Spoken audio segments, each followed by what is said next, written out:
হ্যাঁ এইভাবে থাকলে হবে ভাই, দাঁড়ানো যাবে না।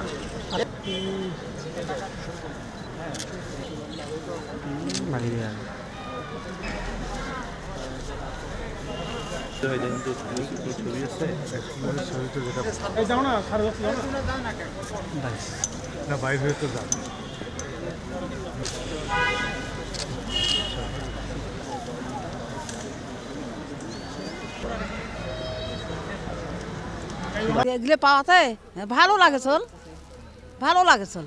আল্লাহর রহমত শীত আইলে গাছ দিলে শীত পালাইবি, শীতও তাইলে পাইনো, খুশি হইনো তোমার কাছে। কষ্ট মানুষ, রুগী মানুষ, আমরা দোয়া করবো আল্লাহ বাঁচে থাক। খুব আমাদের উপকার হলো গরিবের জন্যে। ঠান্ডাতে মরে যাচ্ছে খুব, এত ঠান্ডা এবার চলাফেরা করা আমাদের জন্য খুব কঠিন হয়েছে। এটা দিল আল্লাহ পাক, আল্লাহ ওদের রহমত করুক আল্লাহ পাক।